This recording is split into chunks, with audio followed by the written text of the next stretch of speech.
জয় হিন্দ দোস্ত, আপনারা যারা ডিফেন্স লাইনে চাকরির চেষ্টা করছেন তাদের উদ্দেশ্য বলবো, আপনাদের কিছু জানকারি আমি দেব।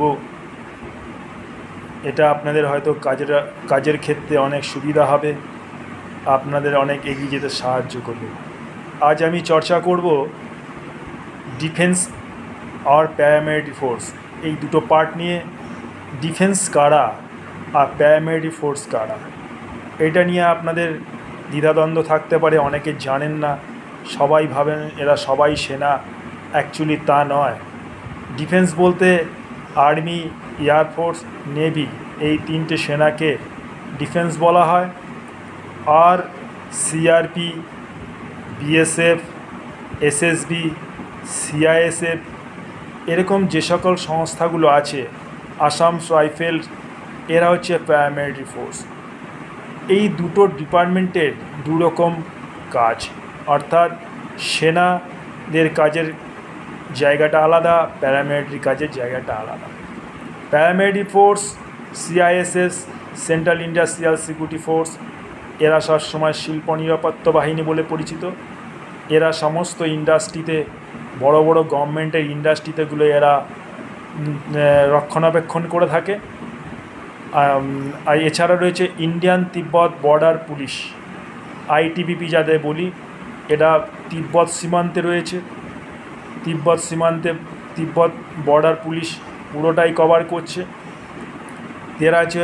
তাছাড়া রয়েছে বর্ডার সিকিউরিটি ফোর্স, বিএসএফ, ভারতবর্ষে সমস্ত বর্ডারগুলোতে তাদের রক্ষণাবেক্ষণের দায়িত্বে রয়েছে বিএসএফ। রয়েছে CRPF, central reserve police force. এই ফোর্সটা সম্বন্ধে না বললেই নয়, এরা সর্বত্রই ছড়িয়ে আছে। সিআরপি পার্লামেন্টের থেকে শুরু করে, মিনিস্টারের বডিগার্ড থেকে শুরু করে, সিএম পিএম যা বলুন কেন, যত মিনিস্টার, নকশাল ক্ষেত্র, উগ্রবাদী ক্ষেত্র, পাঞ্জাবি উগ্রবাদ থেকে শুরু করে আপনার নকশাল ক্ষেত্র, ঝাড়খণ্ড, উড়িষ্যা, সর্বত্র, এমনকি ইলেকশন ডিউটি পর্যন্ত সিআরপি সমস্ত রকম ডিউটিগুলো সিআরপিএফ করে। সুতরাং আপনারা বুঝলেন যে প্যারামিলিটারি ডিউটিগুলো কারা, প্যারামিলিটারি কাদেরকে বলে। এবার আপনাদেরকে বোঝাবো ডিফেন্স সম্বন্ধে তিনটে ফোর্স, আর্মি, এয়ারফোর্স, নেভি, এরা ডিফেন্স ক্যাটাগরিতে আসে। সুতরাং এই ক্যাটাগরি সেনারা সব সময় যুদ্ধের জন্য তৎপর থাকে, ভারতকে রক্ষা করার জন্য। বিভিন্ন সেক্টরে তারা কাজ করে, বিভিন্ন জায়গায় ট্রেনিংয়ে সবসময় ব্যস্ত থাকে। তারা ইমার্জেন্সি পিরিয়ড ছাড়া খুবই কম বহিরাগতভাবে ডিপ্লয়েড হয়। আজকাল জম্মু কাশ্মীর ক্ষেত্রে তারা ডিপ্লয়েড আছে, এবং আর্মি, এয়ারফোর্স সবসময় যুদ্ধের প্রস্তুতিতে সবসময় মেতে থাকে। হ্যাঁ, নেভি সমুদ্রপথে সব সময় তারা র্যাকি করে যাচ্ছে, সব সময় তারা ট্রেনিংয়ের ব্যস্ত থাকে। সুতরাং আজকে বুঝতে পারলেন এই ভিডিওর মাধ্যমে যে ডিফেন্স কাকে বলে আর প্যারামিলিটারি ফোর্স কাকে। তাহলে বন্ধু, আরেকবার আপনাদের আজকে স্মরণ করিয়ে দিই। ডিফেন্স বলছে আমরা তিনটে সেনাকে বোঝাই, আর্মি, এয়ারফোর্স আর নেভি। আর প্যারামিলিটারি ফোর্স বলতে বোঝায় CRPF, SSB, ITBP, Assam rifle, এরা সব প্যারামিলিটারি ফোর্স। এদের কাজের ধরন দুটো, এই সব ডিফেন্সের কাজের ধরন আলাদা আর প্যারামিলিটারি ফোর্সের কাজের ধরন আলাদা। এবার বলি, আপনারা অনেকেই ডিফেন্স লাইনে যেতে চাইছেন, অনেকে প্যারামিলিটারি ফোর্সের লাইনে যেতে চাইছেন, অনেকে হয়তো লোকাল পুলিশ, অর্থাৎ কেউ Bengal police, Delhi police, Haryana police, Rajasthan পুলিশে যেতে চাইছেন। তাদের জন্য সাধুবাদ জানাই। আপনাদের মনে একটা কোশ্চেন হতে পারে, আমরা ওয়েস্ট বেঙ্গলে বসবাস করি, তাহলে কি আমরা দিল্লি পুলিশে ভর্তি হতে পারবো? আমরা কি রিক্রুটমেন্ট হতে পারবো? নিশ্চয়ই পারবেন। দিল্লি পুলিশে প্রতিবার ভ্যাকান্সি বেরোয়। সেই ভ্যাকান্সি অনুযায়ী নিজেকে আগে physically fit, mentally fit, educational fit, সব কিছু ফিট হতে হবে, এবং আপনাকে লড়াইয়ের জন্য প্রস্তুত হতে হবে, তবে আপনি দিল্লি পুলিশে চান্স পাবেন। সুতরাং দিল্লি পুলিশের জন্য আপনি অ্যাপ্লিকেবল, আপনি দিল্লি পুলিশে জয়েন করতে পারবেন। আপনি সিআরপি, বিএসএফ, আইটিবিপি, এসএসবি সমস্ত ফোর্সের জন্য আপনি অ্যাপ্লিকেবল, সমস্ত ফোর্সে আপনারা করতে পারবেন। আপনারা ভাবছেন বন্ধু আজকে শুধু চাকরিই নয়, আপনি যখন যে কোনো ফোর্সে ঢুকবেন, অর্থাৎ আমি ধরে নিচ্ছি সাময়িকের জন্য আপনি সিআরপি, বিএসএফ, এসএসবি, আইটিবিপি ফোর্সে ঢুকলেন, শুধু দেশ সেবাই নয়, দেশ সেবাও নিশ্চয়ই করবেন। দেশ সেবার সঙ্গে সঙ্গে আপনি ভেবে দেখুন, সারা ভারতবর্ষে আপনি কোথাও পার্টিকুলার পশ্চিমবাংলার একটা জায়গার বাসিন্দা, যেখান থেকে উঠে আপনি সারা ভারতেই বিভিন্ন জায়গায় আপনি ঘুরবেন, বিভিন্ন জায়গায় আপনি দেখতে পারবেন, বিভিন্ন জায়গার বৈচিত্র্যময় এই পৃথিবী, বৈচিত্র্যময় ভারতবর্ষ, বিভিন্ন ভাষাভাষী লোকদের সঙ্গে আপনি মেলামেশা করতে পারবেন। এবং কি ফোর্সের নিয়ম অনুসারে বিভিন্ন ফোর্সে তাদের যে খাওয়ার মেনু, বিভিন্ন স্টেট এক খুব সুন্দর মেনু, ফোর্সের খাওয়ার সুন্দর মেনু।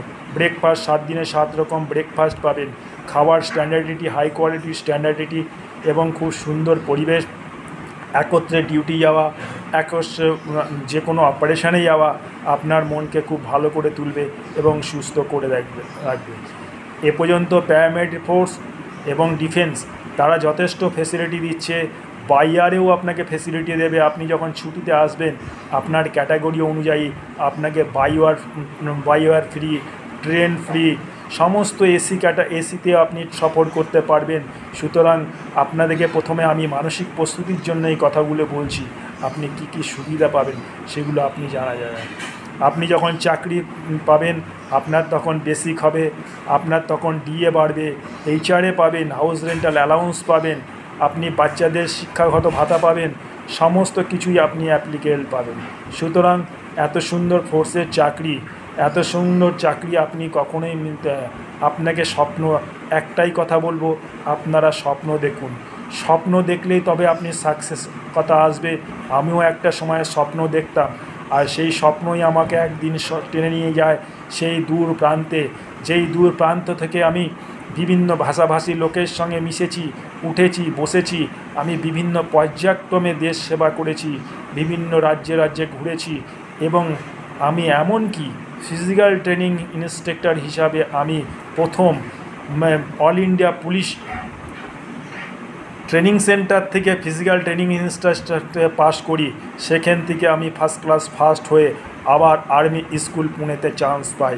সেখানে গিয়ে আমি সারা ভারত তথা পৃথিবীর পুলিশরা আসে, যেখানে আর্মি ওয়ার্ল্ডের আর্মিরাও আসে, সেখান থেকে আমি আবার ফিজিক্যাল ট্রেনিং করি, পুনা কোয়ালিফাইড। সুতরাং আজ আপনাদেরকে পেয়েছি, আপনাদেরকে মোটিভেট করতে পারলে আমিও নিজেকে ধন্য মনে করব, আপনাদেরকে উৎসাহিত করতে পারলে আমিও নিজেকে ধন্য মনে করব। আমাদের বাংলার ছেলেমেয়েরা এগিয়ে চলো, আমরা তোমার সঙ্গে আছি, যতটা পারব আমরা তোমাদের আমরা সাহায্য করব বন্ধু। কিন্তু আপনারা এরা কী প্রস্তুতি নেবেন, কিভাবে এগোবেন, সেটা কিন্তু আমি আমার পরবর্তী ভিডিওতে আমি নিশ্চয়ই জানাবো।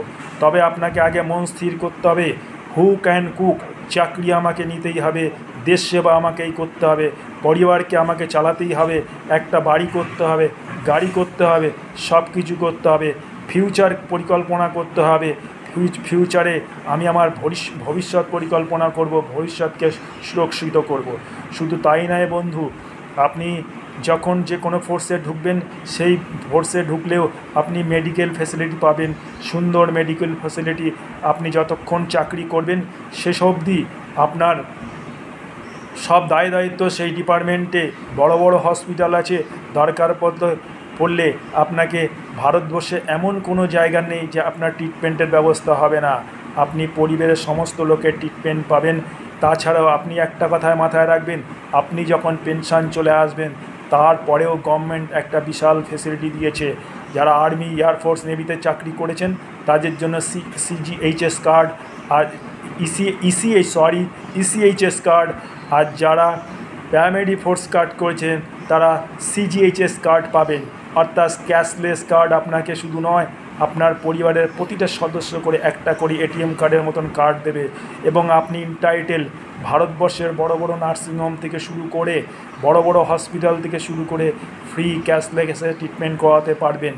এর জন্য আপনারা মেন্টালি প্রস্তুতি নিন, এখন থেকেই লড়তে হবে, স্বপ্ন দেখতে হবে। আমি একটা সময় স্বপ্ন দেখেছিলাম যে আমি যখন ক্লাস 8-এ পড়ি তখনই আমি স্বপ্ন দেখতে শুরু করেছিলাম, আমি বর্ডারে দাঁড়িয়ে আছি, সেনাবাহিনীর হয়ে কাজ করছি, হাতে বন্দুক নিয়ে জয় হিন্দ ভারত মাতার স্লোগান দিচ্ছি। সেই এক স্বপ্ন দেখতে দেখতে আমি নিজেকে প্রস্তুত করে ফেললাম। আমি তখন কল্যাণী ইউনিভার্সিটি জিমে ঢুকলাম। জিম থেকে শুরু করে মাঠ থেকে শুরু করে এডুকেশান, ধীরে ধীরে আমি আমার প্রস্তুতি পর্ব শেষ করে আমি যখন ফিজিক্যাল ট্রেনিং নিলাম, নেওয়ার পরে আমি যে কোনো যখন লাইনে যেতাম, একটা চাকরি ধরতাম আর একটা চাকরি ছাড়তাম। অর্থাৎ আমি অনেক সিলেকশন হয়েছি, কিন্তু আমার চয়েস করেই আমি চাকরিটা নিয়েছি।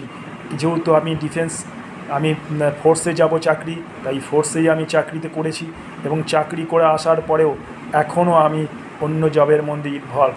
তাই চাই এই ভিডিওটা আমি এই জন্য বানাচ্ছি, আগামী দিনে পশ্চিমবাংলার সমস্ত বন্ধুদের উৎসাহিত করব, যারা নিরুৎসাহিত হয়ে ফিরে যাচ্ছেন, যারা ভাবছেন কিছুই হয় না, যারা ভাবছেন ঘুষ দিতে হয়। আদৌ সেটা সত্যি কথা না, মিথ্যা কথা। কাউকে আপনারা 4 পয়সাও ঘুষ দেবেন না। ঘুষ দিয়ে কখনো চাকরি হয় না।